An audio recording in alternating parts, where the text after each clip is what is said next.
Honorable Speaker, this issue of affordable housing is a scam. Why am I saying it's a scam, Honorable Speaker? If you look at the government giving land for free, number one, the same government is giving tax-free building materials.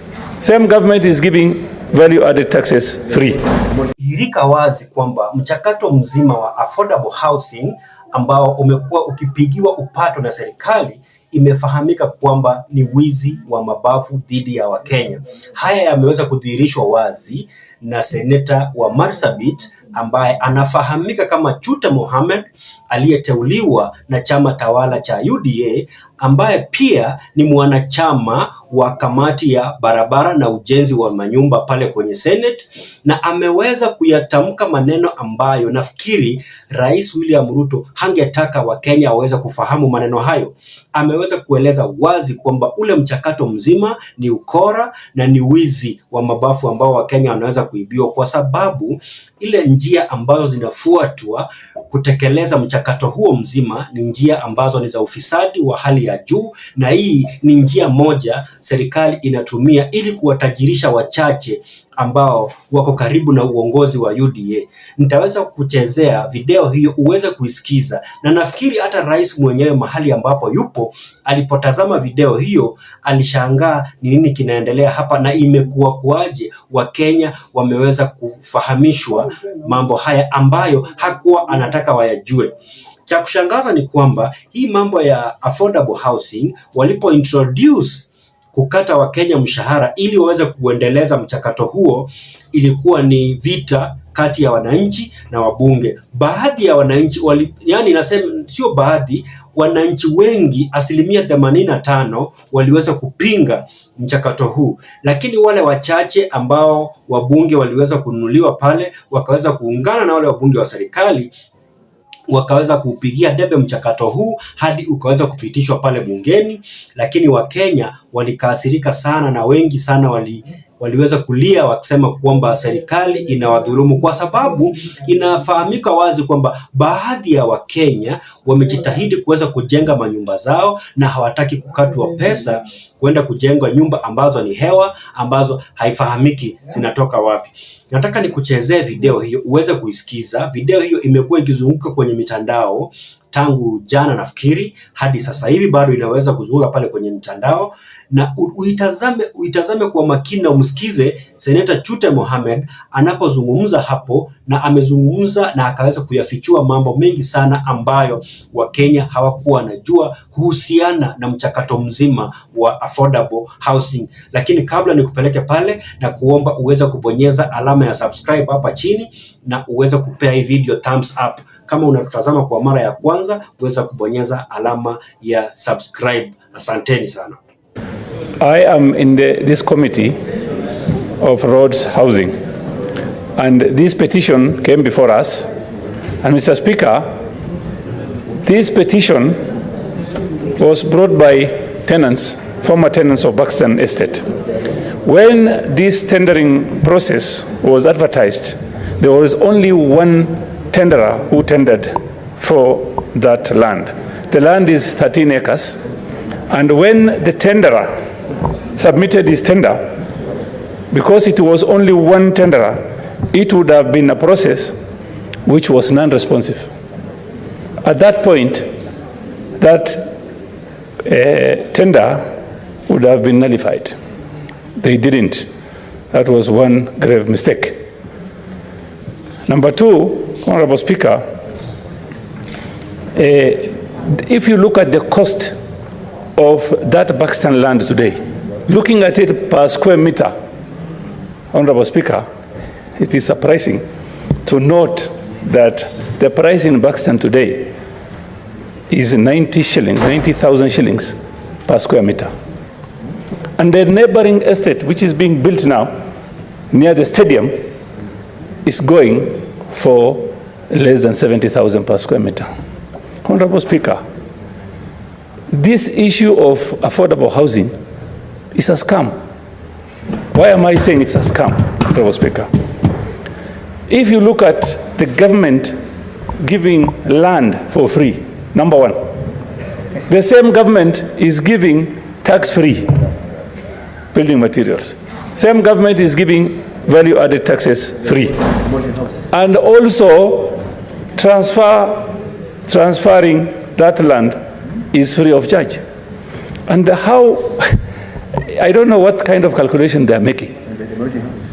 After giving free government land, which is a public land, to an individual, and then that individual builds properties at not affordable price, but at an affordable price, commercial price. Mr. Speaker, if you go today, Honorable Lomonen is my witness. He bought 104 square meter property in Great Wall. He bought 2 maisonettes, 2 apartments, at the cost of 3.5 million shillings. He has documents. I am his witness. And if you look at 104, you divide 3.5 million, divide by 104, you are getting that land at 34,000 shillings, 34,000 per square meter. So why should somebody tell me that after giving this land for free, this land, the price should go to 90,000 per square meter? I don't know why. Honorable Speaker, lastly, in that committee, my view was that the government has lost land to fraudsters in the name of developers. Mr. Speaker, I will tell you today, after 10 years, there is no land that will be left for Kenyans to use, because all the land that is supposed to be developed by the government has been taken over by fraudsters pretending to be developers. Mr. Speaker, my view was in that committee, although I was a minority, had a minority view, was this matter should be subjected to Anti-Corruption Authority, EACC, because there is a fraud that was castigated between the developer and the county government of Mombasa. Mr. Speaker, if you go to South Sea today, Eastleigh today, if you want to do any development and you have the money, you can go to the landowner. And today, the mathematics are very simple. The landowner will be getting 30% of whatever is going to be developed on that land. And this is what everybody knows. I can show this government about 1,000 contracts that has been dealt with between a developer and the landowner. And it's very simple. You can build 100 units. If you build 100 units, 30 units will go to the landowner. But in Buxton case, Honorable Speaker, is 90, the developer gets 90% and the landowner gets 10%, simply because this land belongs to innocent Kenyans, because it's not an individual. That project, I agree. If the president can hear me, he should stop all developments purported as being affordable housing. There is nothing like affordable, Honorable Speaker. These are crooks, thieves, and calculated move of stealing from this country. Senator Chute, I'm not comfortable with the words that you are using to describe those contractors. Honorable Speaker, let me. Can you use better wording on? Honorable Speaker, express yourself. Yeah, Honorable Speaker, thank you very much. Honorable Speaker, why am I trying to say this? I am a businessman for the last 30 years. And I know when this deal is bad, I know. And this deal, why am I saying this deal is crooked? It's because why should it be 90 for the developer and 10 for the landowner? The landowner is a Kenyan. Is Kenyans. They are Kenyans. And Honorable Speaker, I want to support Honorable Senator for Nairobi by what he said is very important. Very, very important, Honorable Speaker. He said, we are not going to allow the same thing that has happened in Buxton to happen in any place, anywhere in this country.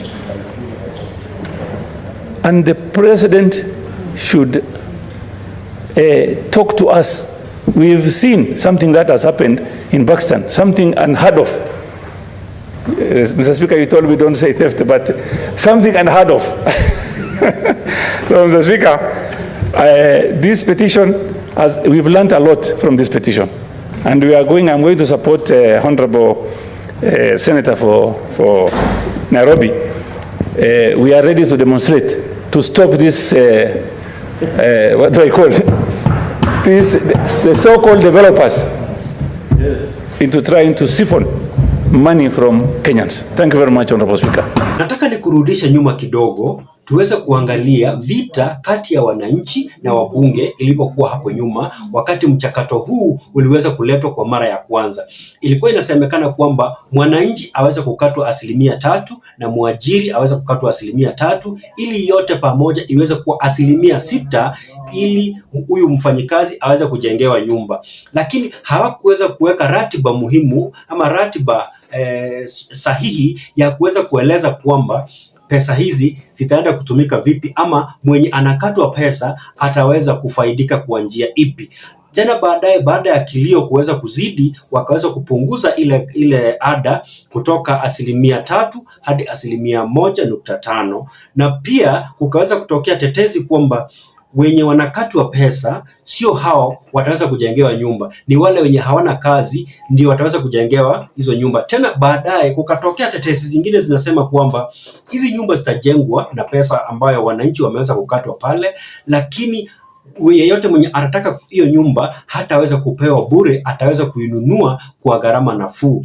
Lakini sasa hivi inadhihirika wazi kwamba pesa hizi zitakapokatwa na zile nyumba ambazo zinajengwa pale zitakuwa zinauzwa kwa gharama ya sasa hivi.